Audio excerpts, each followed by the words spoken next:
خالد کا لشکر دریائے فرات کے سینے پر سوار آگے ہی آگے بڑھتا جا رہا تھا۔ گھوڑ سوار دریا کے دونوں جانب پھیلے ہوئے ساتھ ساتھ جا رہے تھے۔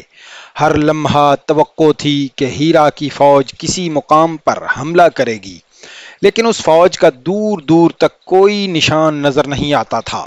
مسنا بن حارثہ کے گھوڑ سوار کناروں سے ہٹ کر دور تک چلے جاتے اور دشمن کا کھرا کھوج ڈھونڈنے کی کوشش کرتے تھے۔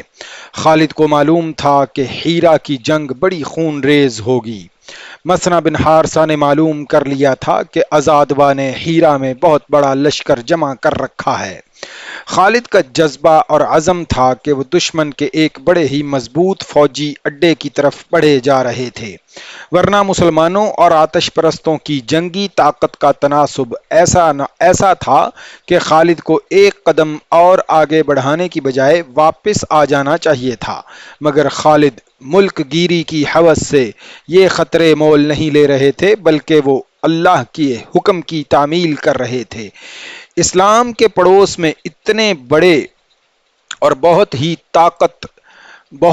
طاقتور باطل کی موجودگی اسلام کے لیے ایسا خطرہ تھی کہ اسلام آگے بڑھنے کی بجائے پیچھے ہٹتا جاتا، پھر غائب ہو جاتا۔ ابن ولید خالد کو دریا کے کنارے سے مسنا بن حارثہ کی پکار سنائی دی، منزل قریب آ گئی ہے۔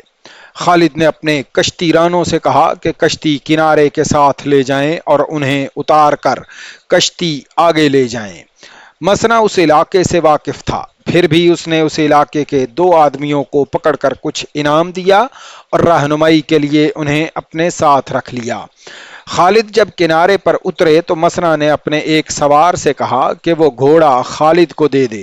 خالد اس گھوڑے پر سوار ہو گئے۔ مسنا اور خالد کے گھوڑے پہلو با پہلو جا رہے تھے اور مسنا کی نظریں خالد کے چہرے پر جمی ہوئی تھی۔ خالد ادھر ادھر دیکھ رہے تھے۔ ان کی نظریں جب مسنا بن حارثہ پر آئیں تو بھی مسنا کی نظریں ان کے چہرے پر جمی ہوئی تھیں۔ کیوں ابن حارثہ؟ خالد نے مسکراتے ہوئے پوچھا، کیا تو مجھے پہچاننے کی کوشش کر رہا ہے؟ ہاں ولید کے بیٹے، مسنا نے سنجیدہ اور ٹھہرے ٹھہرے لہجے میں کہا، میں تجھے پہچاننے کی کوشش کر رہا ہوں۔ تو مجھے انسان نہیں لگتا۔ تیرے چہرے پر کچھ گھبراہٹ اور کچھ پریشانی ہونی چاہیے تھی۔ میں اندر ہی اندر پریشان ہوں، خالد نے کہا، اور میرے دل پر گھبراہٹ بھی ہے۔ میں اندر ہی اندر پریشان ہوں اور میرے دل پر گھبراہٹ بھی ہے۔ یہ اس لیے کہ میں انسان ہوں، لیکن میں پریشانی اور گھبراہٹ کو چہرے پر نہیں آنے دوں گا۔ یہ چہرہ ایک لشکر کا چہرہ ہے، مسنا نے کہا، یہ اسلام کا چہرہ ہے۔ میں سمجھتا ہوں ابن ولید، سالار اعلیٰ کا چہرہ بگڑ جائے تو پورے لشکر کا اور ساری قوم کا چہرہ بگڑ جاتا ہے۔ مجھے یہ بتا ابن حارثہ، خالد نے پوچھا، تو نے یہ باتیں کیوں کی ہیں؟ کیا تو مجھے پریشانی اور گھبراہٹ میں دیکھنا چاہتا ہے؟ ہاں ابن ولید، مسنا نے کہا، تجھے شاید احساس نہیں کہ تو کتنے بڑے اور کتنے طاقتور دشمن کے سامنے جا رہا ہے۔ میں اپنے لیے جا رہا ہوتا تو مجھے اپنا غم ہوتا کہ بادشاہ بننے سے پہلے ہی نہ مارا جاؤں۔ خالد نے کہا، میں اللہ کے حکم پر جا رہا ہوں، اللہ ہمارے ساتھ ہے۔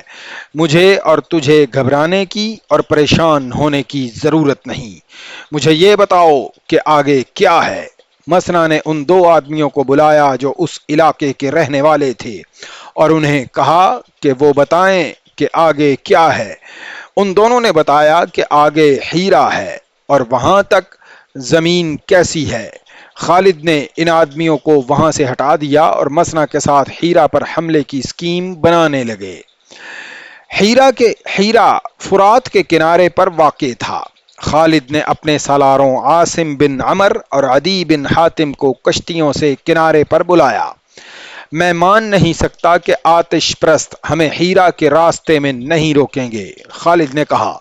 ان کے پاس اتنی زیادہ فوج ہے جسے وہ اس سارے علاقے میں پھیلا سکتے ہیں۔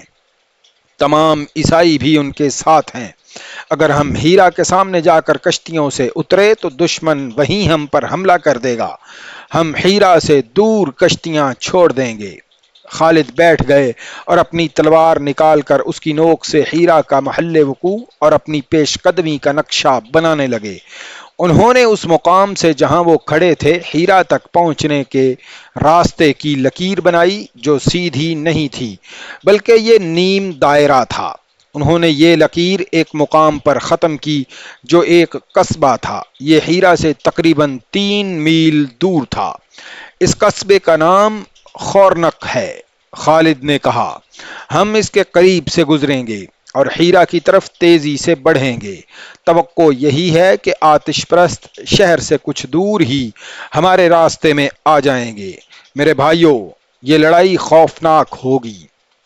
زرتشت کے پجاری اب شکست کا خطرہ مول نہیں لے سکتے۔ آگے مدائن ہے۔ میں تمہیں بڑے ہی سخت امتحان میں ڈال رہا ہوں، لیکن اس امتحان میں پورا اترنا ہے۔ دشمن کی تعداد ہم سے کئی گنا زیادہ ہے۔ اگر ہمیں ہیرا کو محاصرے میں لینے کا موقع مل گیا ہے تو محاصرہ بہت لمبا ہوگا۔ ہم اتنا انتظار نہیں کر سکتے۔ اپنے دلوں میں اللہ سے عہد کرو کہ ہیرا کو فتح کرنا ہے۔ اب کشتیاں چھوڑ دو اور تمام لشکر کو کنارے پر لے آؤ۔ مسلمانوں کی تعداد 18,000 تھی۔ یہ لشکر کشتیوں سے اتر کر کنارے پر آ گیا اور بڑی تیزی سے پیش قدمی کے لیے منظم ہو گیا۔ خالد نے سالار عاصم بن عمر کو آگے اور عدی بن حاتم کو پیچھے رکھا اور خود درمیان میں رہے۔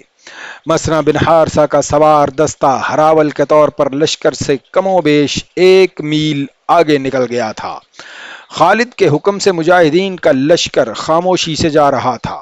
نعروں اور جنگی ترانوں کی ممانعت کر دی گئی تھی تاکہ پتہ نہ چلے کہ کوئی لشکر آ رہا ہے۔ خالد نے راستہ ایسا اختیار کیا تھا جو جنگل اور ویران علاقے سے گزرتا تھا اور ادھر مسافروں کی گزرگاہ نہیں تھی۔ مسنا بن حارثہ کے سوار پھیل کر جا رہے تھے تاکہ گھات کا کہیں بھی شک ہو تو لشکر کو پیغام بھیج کر پیچھے ہی روک لیا جائے۔